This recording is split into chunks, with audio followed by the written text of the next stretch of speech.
Friends, welcome back. Today we will start explaining grammar portion from the chapter first. That is, think before you eat. Okay, so I have stopped reading and explaining the further chapters of your course because it's time to let's explain and understood the grammatical portions of the book. So I have decided to stop the lesson up to which I have explained to you. That is up to lesson 9. Okay, Puss in Boots. And now today I will start it uh, from chapter 1, grammatical portions. Okay, some grammar basis topics to you from today. So let's start. Kinds of sentences. Kinds of sentences. Page 13. As you have read in your previous classes, there are 4 types of sentences. आपने पिछली कक्षा में पढ़ा है कि sentence 4 types के होते हैं. कौन कौन से? First declarative sentence, second imperative, third interrogative sentence and fourth that last exclamatory sentences. Okay, so what is declarative sentence, जिसे हम हिंदी में कहते हैं असर्टिव भी कहते हैं, है ना, और सकारात्मक. डिक्लेरेटिव वो हम दूसरे नाम से भी जानते हैं, दैट इज असर्टिव. उसे सकारात्मक सेंटेंस कहते हैं. ठीक है,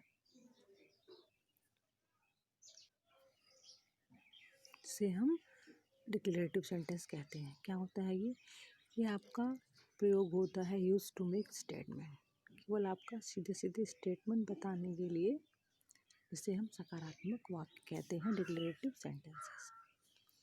and come to imperative sentences, जिसे हम हिंदी में कहते हैं विस्मयादिबोधक वाक्य, है ना, जिससे विस्मय का बोध हो. ठीक है, सॉरी, नॉट विस्मयादिबोधक, दैट इज कॉल्ड, ये होता है आपका आदेशात्मक सूचक वाक्य, जिसमें हम ऑर्डर करते हैं, आदेश देते हैं, प्रेयर करते हैं, हम रिक्वेस्ट करते हैं, है ना, कमांड, सजेस्ट करते हैं. ये है आपका आदेशात्मक वाक्य, इंपरेटिव सेंटेंसेस. क्या होता है इसमें? कमांड, देखिए लिखा है ना, सजेशंस में एक रिक्वेस्ट, ये होता है आपका. Third interrogative sentences.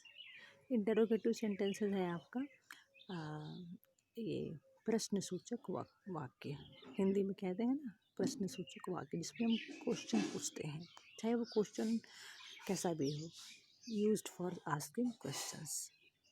And last one exclamatory sentences, इससे हम कहते हैं विस्मयादिबोधक वाक्य, यूज टू मेक एक्सक्लेमेशंस, जिसमें विस्मय का बोध हो.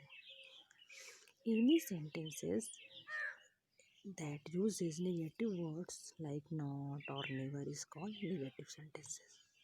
जैसे I am not competing for the prize, है ना, मैं प्राइज के लिए compete नहीं कर रहा हूँ, मतलब प्रतियोग नहीं कर रहा हूँ.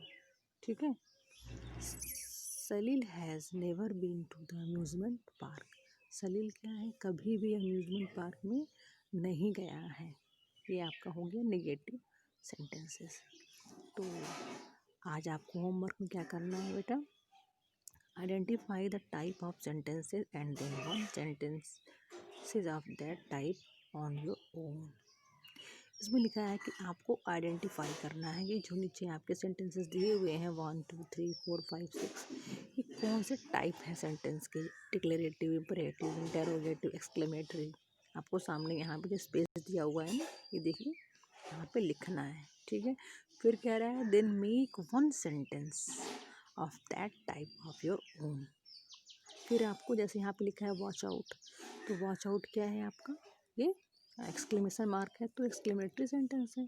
तो आपको एक्सक्लेमेटरी सेंटेंस का एक दूसरा एग्जाम्पल और लिखना है, उसमें एक्सक्लेमेशन मार्क हो. ठीक है. सेकंड है do not come with me, है ना, मेरे साथ मत आओ। तो ये आपका क्या कह रहा है, मना कर रहा है ना, क्या कर रहा है, मना कर रहा है, आपको आदेश दे रहा है, ऑर्डर दे रहा है।